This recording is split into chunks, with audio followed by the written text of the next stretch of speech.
It's time to talk about June's Journey, a hidden object mystery game with a captivating detective story. When you're playing, you solve a mind-teasing mystery of the roaring 1920s while you dive into June's captivating quest to uncover a scandalous family secret and solve her sister's murder. It's mystery, it's danger, and it's romance, and you never know where the next chapter's gonna take you. If that wasn't fun enough, you get to customize your very own luxurious island estate. Seriously, I cannot stop playing. I am already on the 3rd chapter and I just started recently. Join me back in time in the glamorous 1920s. June needs your help, detective. Download June's Journey for free today on iOS and Android. Today on the Murder Diaries, we're doing something a little different. We're speaking with Terra Newell, who survived an attack by her stepfather, John Meehan, infamously known around the world as Dirty John. We discuss a wide range of topics, both heavy and lighthearted.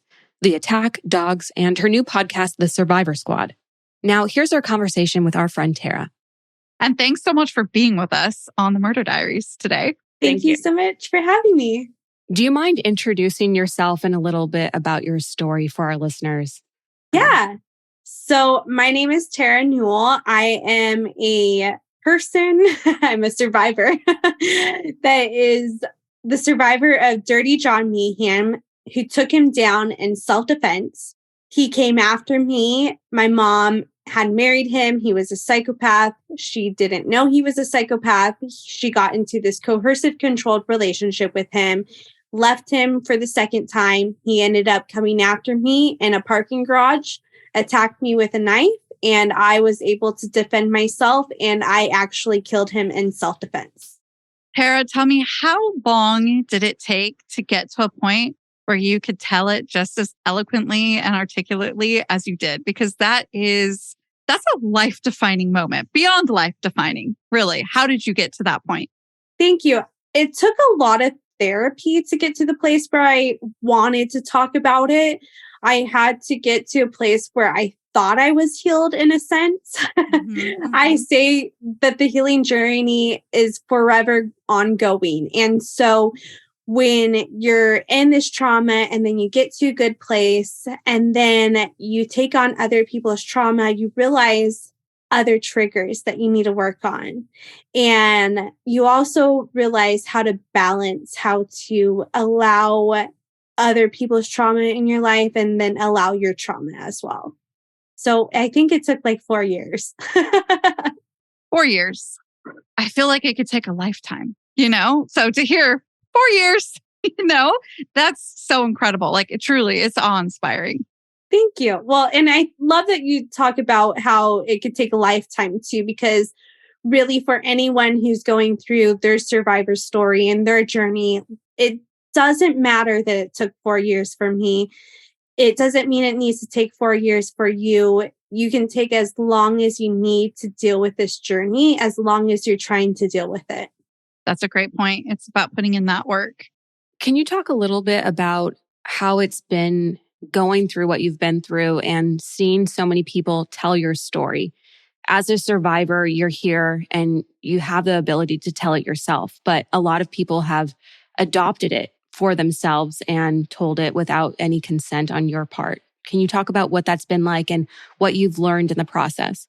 I am a people pleaser. So whenever someone comes to me with, hey, can I cover your story? I always want to be in it and I want to be involved. So I also guess that's a part of me, like wanting to take control of my narrative in a sense, but I always want to say yes to everything. And that's the people pleaser in me. And I always want to do everything on set. And before my incident even happened, I was working on movie sets like Mall Cop 2.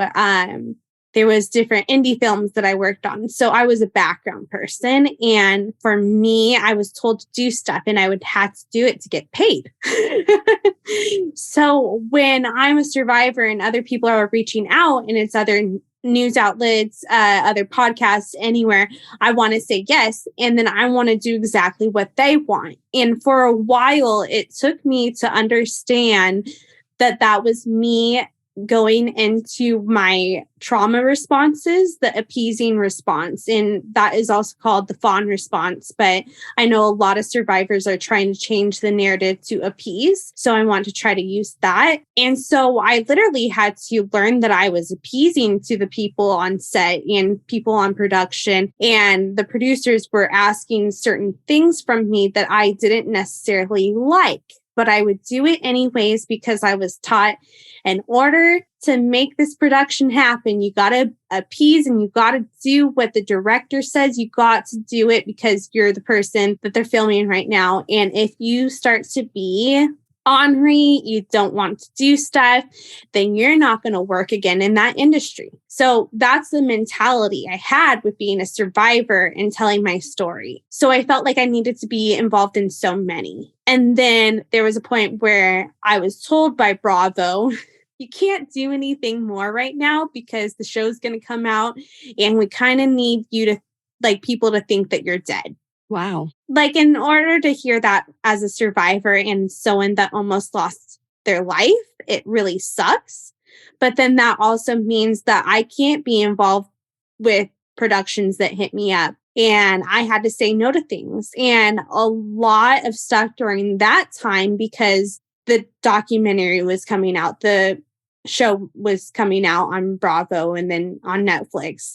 Because of that, I couldn't do certain things. And so a lot of this stuff got made during that time. And it just sucks because I would listen to these podcasts, these shows sometimes, and I would have people send it to me all the time. And like, oh, did you see this? Did you see this? And I'm like, oh, no, I can't because it's so hard to keep up with everything. And then you see it and you listen to it and you're like, oh, that's not true. That's not true. They got that part wrong. And it's unfortunate that there's so much information out there sometimes that it gets convoluted. I will say when we're researching for an episode and we're looking at all the information, we can see and feel that now. And it took us kind of years to get there and understanding like when to just leave that information out or finding it in a better place. But sometimes it's either just not there or you can tell when a journalist or somebody has sort of just like glazed over it. They're putting something out there. They're kind of trying to paint the picture of something, but you're like, but what does that mean? Like, I can't use, I wish I had a perfect example right now to paint a better picture, but there are so many times when you're just like, I don't get exactly what they're saying, but they're trying to say something here.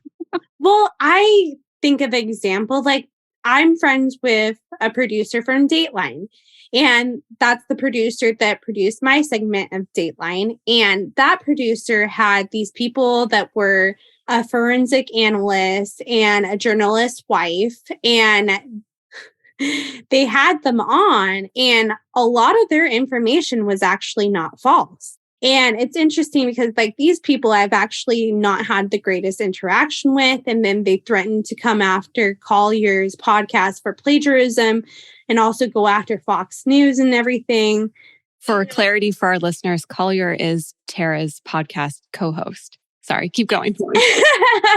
So, there's people like that where they put out stuff and then you're like, wait, this isn't true information. But those people have also leaked calls from the court cases of the Lori Vallow trial. So, you have to keep an eye on like what is out there and what is true and what is ethical also.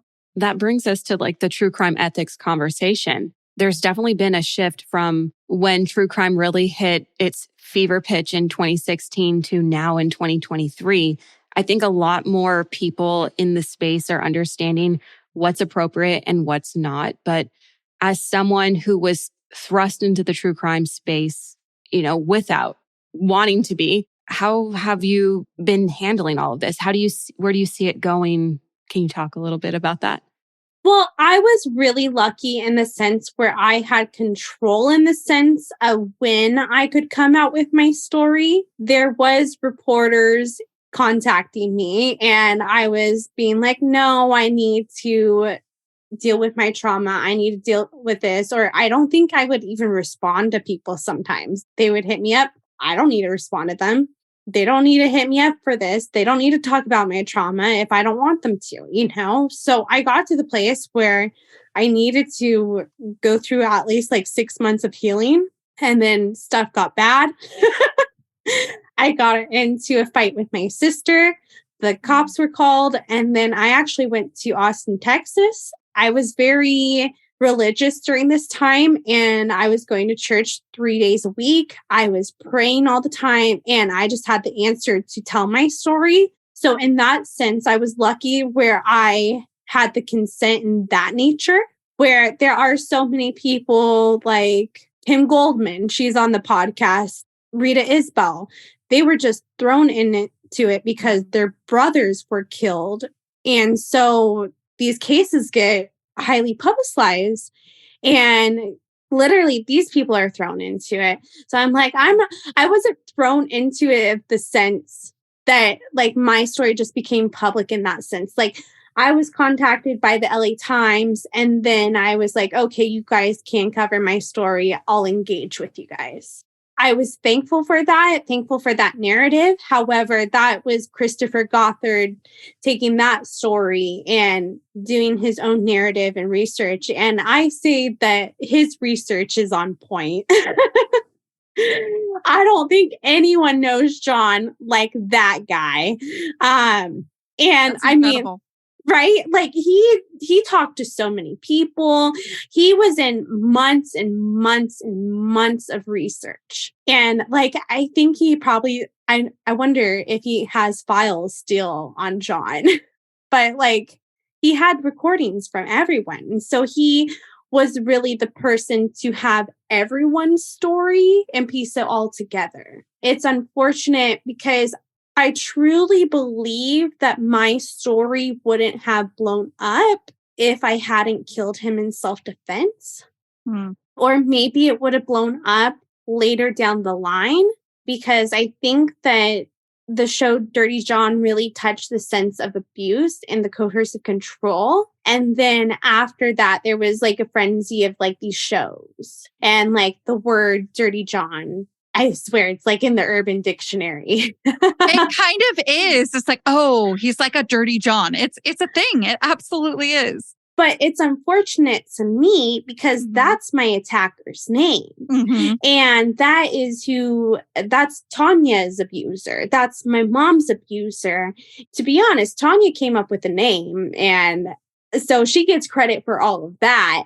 But how does it feel going out, watching TV, and then literally on the TV, you're like, oh, they just said my attacker's name because they're talking about a bad guy or a guy that's like a cheater. It's like it's almost like a subtitle now, where it's like, Dirty John. And then it's like, then comes the subtitle of like what it's actually about. And it's like, okay, well then it's not John Meehan. Like it's, and yeah, I could see where that could be, and please, correct me if I'm wrong ever, but like I could see where that could be re-traumatizing, or just like you're trying to have a normal day and then you see it pop up on your Netflix feed and you're like, hi, I'm Terra. No, thank you. Like, yeah, I'm like, I'm just trying to watch Pivot right now. Yeah. I don't need this in the grocery store where she mentioned Dirty John. And I'm like, oh my God, like I was just trying to decompress right now. And these girls are so funny, but it's funny because then I go and follow them. I kind of get excited in the sense, hoping that they might like want to support survivors or something. And no one gets a follow or anything because, well, like they're barely on their Instagram. Like actors are worked like dogs. Does part of you ever feel like a sense of regret to have given that journalist the okay to go ahead and report on your story because of what it's turned into? I'm just wondering, like, if you ever wonder what your life would be like if you hadn't gone public with your story, if it hadn't. I honestly have no idea, but I don't believe in going back in a time machine and do anything to change the future. Unless it's like a very terrible thing, but this has been such a blessing in disguise because I am very proud of the exposure that it has gotten and that it was turned into those articles, I do believe it was still exploitation in a sense, because that podcast has over 90 million listens. I did not see a dime from that. So, I mean, if you sell a podcast and you end up having 90 million listens, like how much would that podcast sell for? You know, how much would you make in ad revenue? Like that's so much. And it's funny to me because the LA Times was going bankrupt before Dirty John came out. And I haven't heard of anything of them having to file. It revitalized them. Yes. It changed the narrative because that was their very, very first podcast that they did. They literally changed it. It was supposed to just be the series of articles for the LA Times. And they changed it into a podcast like 1 or 2 weeks beforehand. I forget exactly the timing where Christopher Goffard was like, hey, we're going to make this into a podcast. And I was like, oh, a church sermon? Okay. Because that's like, I went to church and that's what they put their sermons on. So that was what I thought a podcast was. I didn't know it was something like a TV show is now. Mm-hmm. So there's this element of, at the time, not even knowing what that means, nonetheless knowing the potential for 90 million downloads and not getting a cent for it. Yeah. And nothing was signed. Nothing was signed until they started talking about the Dirty John production. And then they were lowballing us numbers. And then I told them I was going to go shop it to different networks and get a different agent. Good for you. Thank you. But then they told me that it was already sold to Bravo for 2 seasons. So in order for me to like do all of that, yes, I could have got it sold for higher, like more money and stuff. But here's the thing. If I got it sold, there's a chance that that production company could never sell it to a network to get it produced. And so that's something I had enough information about that and knowing enough about the industry that I was talking to all my friends about that I couldn't really go get an agent and go shop this deal because I would be competing with that show. And I mean, I could have done that. It could have been, honestly, if I say for people to probably do that now, that probably is going to make a lot of waves, but you had the chance of it not being seen and other people not knowing how to get out of a toxic relationship or not knowing the abuse signs. So, you know, you have to kind of weigh your pros and your cons there. It sounds like they almost steamrolled you though. Well, that's what producers do. That's what these agents do. You know, this is Hollywood. Like they're trying to get everyone's story for as less as they can. And I'm thankful that I said no a few times and then they gave me a higher number. And, you know, that number, that money I don't have anymore because we live in California. It's long gone. We can relate. You bought eggs or paid for gas. Yeah, I paid for rent for a year and I bought groceries. And then I did take myself to Thailand and Australia and New Zealand, but I deserve that after the hell I went through. Yeah, it's like an Eat, Pray, Love moment. Finding yourself now as a survivor, maybe. Does that sound right? Yeah, and I've always wanted to travel the world and see things that were not in my culture and not in my element. And because I think that in the United States, we're so sheltered to so many things. And I wanted to see what other countries were like, what other people were like. I wanted to learn. I wanted to grow. So Eat, Pray, Love for sure. But then it's interesting, like cases like Amanda Knox. Like she goes to a different country and then she has a different experience. You don't want those experiences. And she's actually an episode on the podcast. She's a guest on the podcast. Sorry, not an episode. No one's an episode. We have to work through all of that, like lingo. Yeah. And labeling too. We're like her episode, like it's this idea of the post 2016 to like 2019 era of true crime, of understanding and getting back to the ethics of it all and being and trying to be on the forefront and working through these things. might lingo change and become even different because of experiences and feedback of people and survivors, and by survivors I'm also including victim families. Yeah, it might continue to change, but I think that's part of where we all are as podcasts right now. And I think like what we keep learning is everyone's going to make mistakes and have missteps in how they go about it, but having that ability to learn and grow and move on and do the right thing from then on once you know better makes all the difference. Yeah, that's called empathy. Right? And feeling... And accountability. Yes, empathy and accountability, which makes two traits that you're not a narcissist. Oh, good. Sometimes you just never know. Well, I always hear, if you're asking if you're a narcissist, you're not one. So we're all in the clear. Yes. I do know that because a lot of people know your story, a lot of our listeners are probably wondering what I'm wondering. Can you talk a little bit about Cash and what he was like, your puppy who helped save your life? If you're comfortable, of course. I never want to touch on anything that makes you, sad or relive something you don't want to. But we're such huge dog people. You know this because we talked before recording.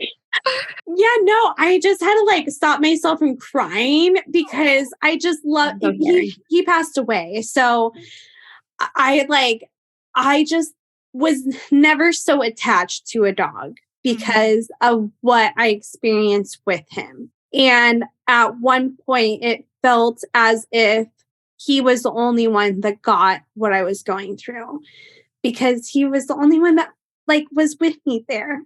So I appreciate him so much being there with me in that. I cannot thank him enough for that. He's given me such a gift with life.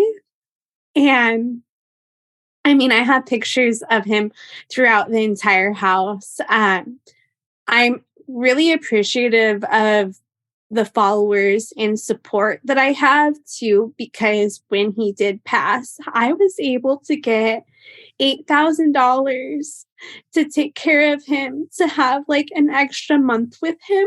Wow. And I could not do that without the platform that I've been given and without that support. So I am incredibly thankful to all my followers. A lot of them are friends in a sense because we do chit chat, we do connect, but I'm so thankful for them because I would have never been able to have that time without them. Mm-hmm. Sorry. No, please. I literally cry about my dog passing and she's 11 months. So I literally have cried about it. I'm not going to lie. And I do have a soul dog up in heaven as well. Her name is Daisy. And something, it's from TikTok, but it was an animal communicator. And I can get into some of the kind of woo-woo stuff sometimes. And I love that kind of stuff. And she was mentioning that your dogs up in heaven will send you your new pets. And it just makes me feel that much more connected, feeling like my soul dog up in heaven sent me my new little girl here, And so I feel like that's Cash Money up there looking down on you, and we'll be sending you, the pets that he does bring to your life because you have such a connection going on with pets in other areas of your life and your own the pup you have now, Dixon. So I was just going to say, I like to look at our past pups as guardian angels. Yeah. Always looking out for us. And I think Cash was your guardian angel on earth and in heaven now. He is always protecting his mama. 100%. And I'll tell you some woo-woo too, because I'm here for it. Cash passed away the same day that this guy hit me with a car. And I was I was never in a relationship with this guy. However, he was in this cat and mouse game with me. And I was with him for 10 years on and off. So that guy died of a fentanyl overdose, and Cash died the same day as him. And that guy hit me with a car.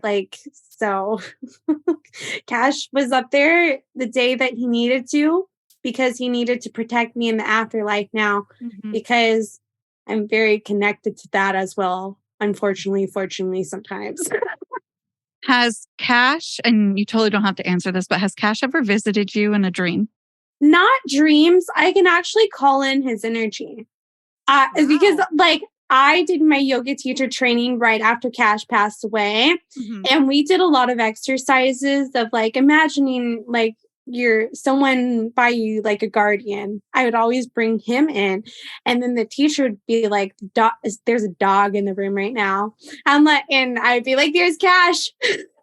Stop. That's so interesting. Cause so it wasn't even just like you saying, oh, I feel Cash. Just like the other teacher's like, there's a dog. That's Yeah. actually pretty incredible. This is the kind of Yeah. stuff that like trips me out. Like I love that.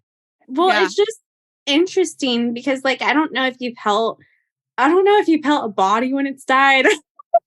Well, I held John's body when he was falling on top of me, like Mhm. losing life.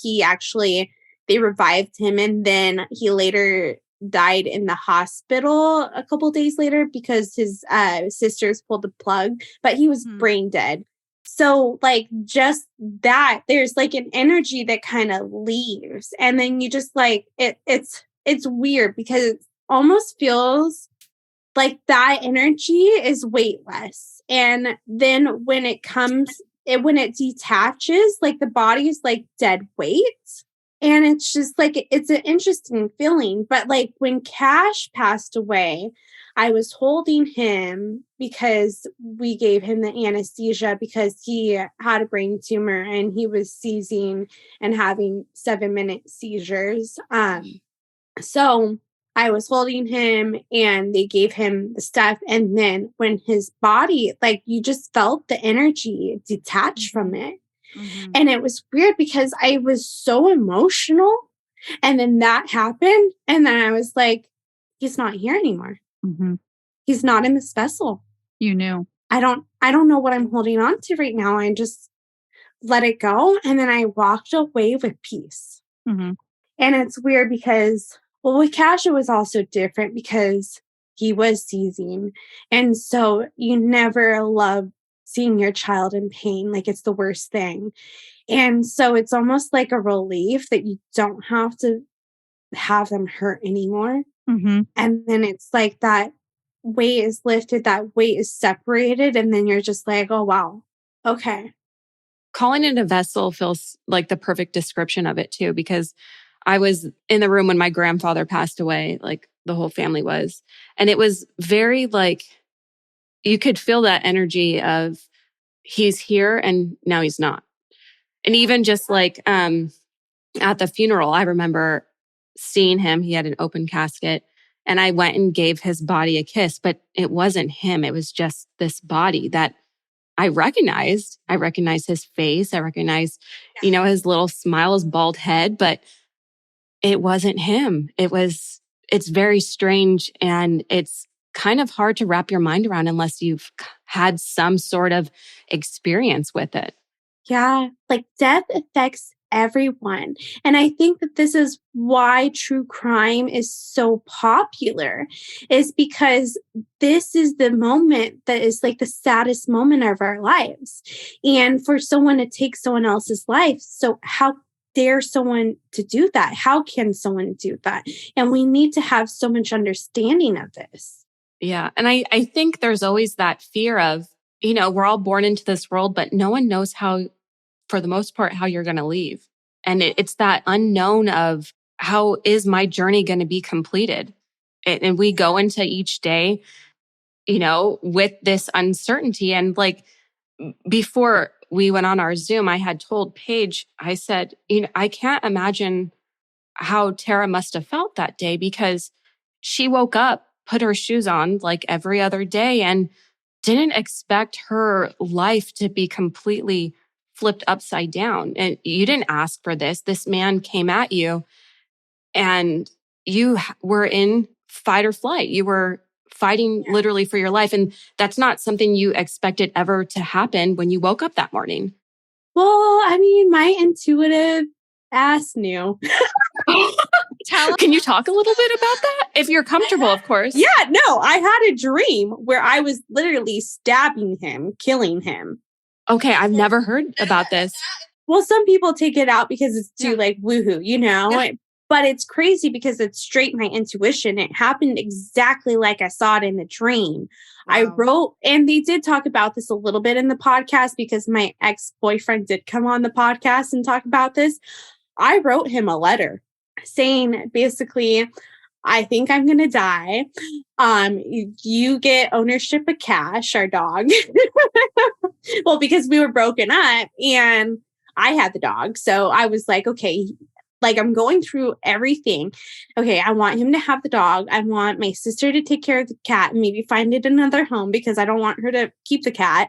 And so I was going through what I needed to do to prepare if I were to die. You basically made a living will. Yes. And I went and I stayed at my ex-boyfriend's house, it was funny because it was, have you guys seen Atypical? I've heard of it, but haven't watched it yet. Love that show. Or United States of Terra. Love that show. Oh my God. It was so good. I went and I stayed at the son's, like the person who plays the main character in Atypical and Kier. I stayed at his house because that was his best friend. And so I was staying there, and it was funny too, because Kier didn't know I was there. But Jimmy had me over and he was like, okay, you're going to stay here because you're in fear tonight. And so I literally stayed there talking about how John was going to come after me, how I was so in fear for my life. And it's crazy because I knew this was happening. And right after my attack, I called my mom on the phone and I told her, I was like, I'm so sorry I killed your husband. I knew he would do this. Then she goes and apologizes to me and we're hysterical, but I knew this was going to happen. And we told the cops. We tried to warn them too. We called the cops. We had a case for John lighting my mom's car on fire. My high school officer had that case, so he knew exactly who I was. That officer went on, I think it was 2 or 3 vacations during that time. So he never went and arrested John. John was also in Nevada and then sometimes in Irvine and Newport and all the Southern California areas. And he was stalking us too at the same time. So, I mean, it was also hard to get a hold of John because John was also in never one spot. However, if we're making so many complaints to the cops and things aren't happening, and then this guy comes after me and tries to kill me, you bet your lucky stars I didn't sue them. Mm-hmm. And it's unfortunate because I want everyone to know this just in case they're in any type of situation. In the state of California, you have up to a year to sue the police for any wrongful thing during a situation like that. The statute of limitations is 1 year. 1 year. I think it's 1 year or 16 months, but it's a very short amount of time if you get pulled over. If anything happens to you with a cop, that's the time that you have to make a case or to make a report on that. Do you feel like that's enough time?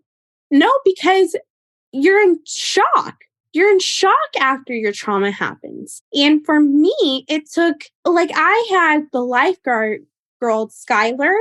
I had her mad at me for me not reaching out to her, thanking her for everything she's done. And I'm like, I'm terribly sorry. Wait, who is she? The lifeguard girl, she came up, she was the third person to show up, but in many series, it also kind of makes her seem like she's the first person and only person to show up, which I am very thankful for her. I'm very thankful that she was there and how she was. However, I'm not responsible for her trauma. I get that she came down to help me in my attack and she saw my attack. However, I didn't ask for my attack to happen, and I didn't ask for it to bring her trauma, and I didn't even know it was going to bring her trauma, to be honest, because I just killed someone And so I was only thinking about, oh my gosh, I just killed someone. What if this person has a family? What if there's people that have to mourn for him? Mm-hmm. And so I'm not thinking about her, unfortunately. I'm thinking about the person that I just killed. And you were still in survival mode. You were trying to survive the aftershocks of what had happened. Yeah. And anybody who questions that, then they should think they're lucky stars that they don't have to know what that's like to have your life so on the line that you had to kill someone in self-defense. And he didn't pass away for a few more days. So during that time, I guess this kind of almost leads to a question too. During that time, did you have an idea of what his current state was, if he was going to survive or not? Or were you already pretty sure that he was gone and it was kind of like modern medicine kind of doing its thing for a bit? I did know about his status because my mom would go with his sisters to go check, not make sure he was okay, but kind of make sure he was there. She's sussing everything out at this time too. Yeah, and she's going through the motions, and my sister and I didn't want her to be responsible for his life. And because that was his wife legally, she was responsible for that. So right. We had her sign over his life rights to his sisters. That was smart. Well, it just it honestly would look so bad too if we had her pull the plug. And she doesn't need that responsibility. She was in love with him. What was your relationship with his sisters after that? Or your family's relationship with his family? Because obviously she's still on good enough terms to go to the hospital with his sisters. But after that, did they keep in contact? What is so that my like? Mom and their sisters were very close at the time, especially with one of the sisters. I actually just talked to the other one the other day, and I hadn't talked to her in years. And she let me know that she supports me no matter what. And I was very thankful for that. She also let me know that the other family may have a little bit of a different of opinion, which I'm thankful with the time that I heard that, because there's been enough time for me to separate everyone's feelings and know what I did was right. If I heard that right after my attack, I probably wouldn't have been okay. But because I heard that later on, I was like, okay, everybody has to mourn and everybody has to go through their emotions. One of the siblings doesn't even talk to one of their mothers because she supports us. So, this family has been through a lot themselves. And I'm so thankful for their support. Well, for the ones that I have. And I want to just respect the way that the other ones feel, because I understand that they may have had a different relationship with John. And this is also why I feel a little bit differently about the Mendendez brother. I can never say their name right. The Mendendez brother murders and stuff, because, I was abused as a child, not the same abuse that they had and whatnot. However, I don't think it's okay to plot to make a plan to murder someone. In my circumstance, in my case, this guy came after me. He brought the knife. I had no choice but to protect myself. And if I didn't, I would be dead. When you're a grown up, you have a choice how to deal with your trauma. And you can either move on, heal from it, grow from it, share your story, or not share your story. However, you need to grow and move on from it. And for me, that is not plotting to murder someone, because for anyone that has that brain to go to plot to murder someone, that person would not be a beneficial person to society for me, if that makes sense. For any of our listeners that may be survivors themselves in any capacity, do you have any advice for them on their healing process, on what's helped you? Not necessarily not everything that worked for you will work for everyone, but just can you talk a little bit about what helped you and maybe what may help others? So I will say I do recommend two things for everyone. And I think that this is really important for everyone to know in their healing process. And I do think that healing is not linear. So what may work for everyone may not work for someone else. However, these are two important qualities that we do not know, or not everybody may know in society. So we are not breathing correctly. Most of us are not. So we need to breathe out of our stomachs and our diaphragm, opposed to breathing out of our chest. And when we breathe out of our chest, you have to realize like you're doing so much of that and you're bringing tension into your chest. And so that's creating more tightness. And then you're not moving your trauma throughout the body as much too. When you are breathing from your diaphragm, you're also learning how to control the breath a little bit more. So just learning basic breath work is super helpful for anyone struggling with trauma, because when you work on your exhalation of the breath, that is what controls the heart rate and what controls your mind and your thoughts and all of that. So when you're working on your breath and the exhalation, that's what it's helping control. And have a good resource on where we can learn breath work, or is that mostly through therapy? I know I'm sitting here like feeling how I'm breathing. I'm like trying to breathe out of my stomach, but it's my chest only. Right? So I'm very like into this. Breathing from you have to try and get in touch with your body. And every time I do, I'm like, am I doing it right? It's like, how have I been breathing for 34 years? Like, I guess I've been doing it wrong. Like, I'm sorry. I'm sorry to break this news to you. So where do we learn how to breathe? So you could check out Wim Hof is a great person for breath work. He also kind of goes into the ice baths and all of that. So that may be too intense for you. You know, just starting to breathe out of your stomach. Go on YouTube. There's great videos on YouTube.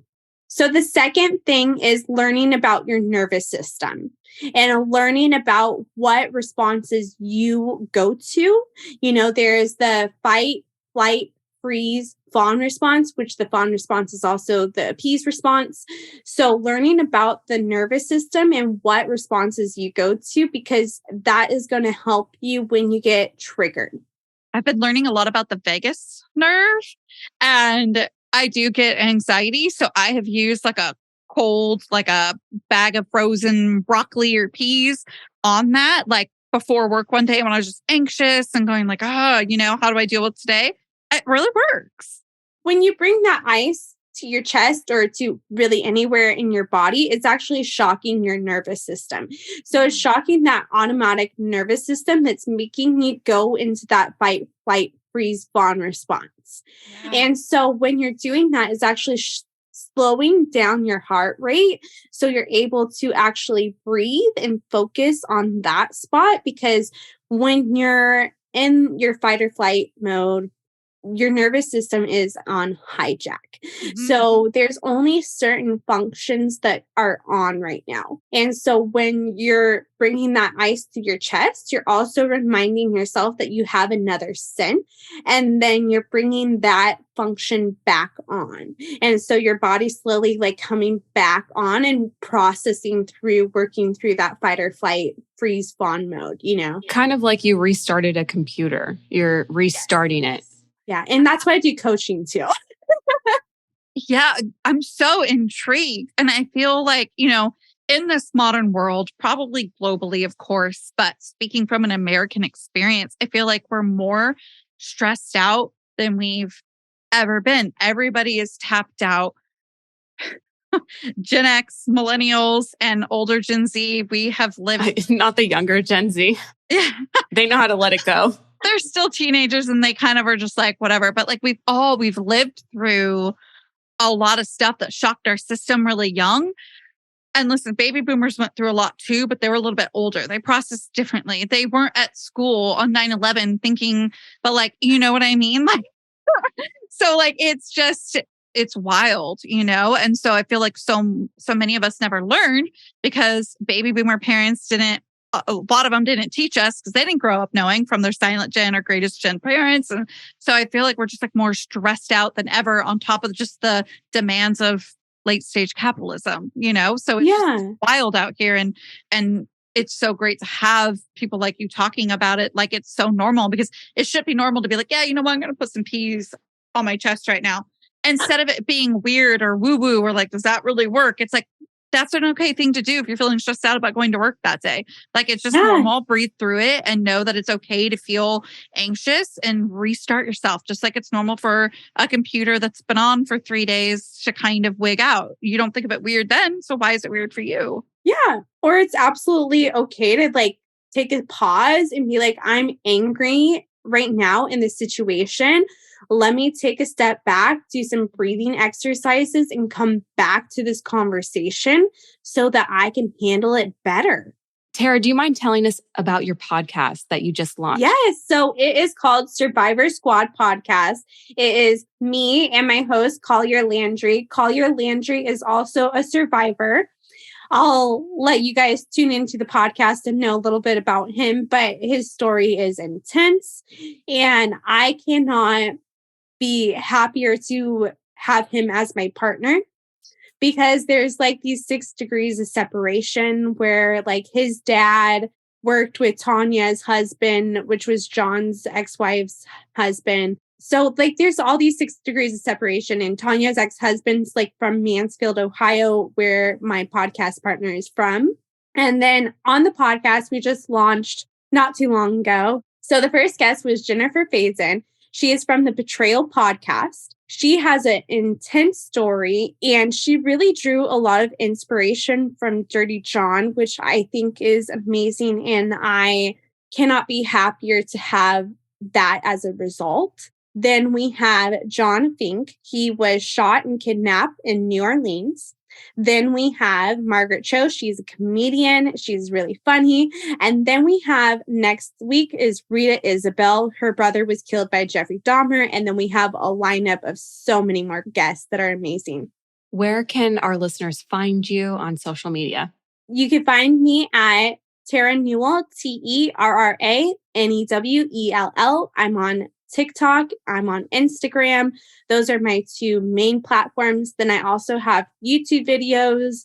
You could see me do makeup, talk about true crime a little bit. I only talk about perpetrators in a sense, because I feel that it's important for the survivors to share their stories. And then you could basically go to my website if you guys want to come on Survivor Squad, have a story to tell. We just want to connect with as many survivors as possible. So please send us an email, and yeah. And then your Instagram for Survivor Squad is Survivor Squad. So our Instagram for Survivor Squad is Survivor Squad Pod. So you guys could check us out there on Instagram, and you guys get all the updates. And then our Patreon has that exclusive content there. Is there anything else that you want to let our listeners know? I just thank you guys for supporting me on this podcast and going to check out Survivor Squad if you guys feel inclined to. Every listen helps a survivor's story be seen. So I want to thank everyone for their support. Make sure you go and give Terra and Survivor Squad a follow. Check out their content. And a big thank you to Terra for joining us today. Thanks so much, Terra. And until next time, stay safe. Bye. Seeking the truth never gets old. Introducing June's Journey, the free-to-play mobile game that will immerse you in a thrilling murder mystery. Join June Parker as she uncovers hidden objects and clues to solve her sister's death in a beautifully illustrated world set in the Roaring '20s. With new chapters added every week, the excitement never ends. Download June's Journey now on your Android or iOS device, or play on PC through Facebook Games.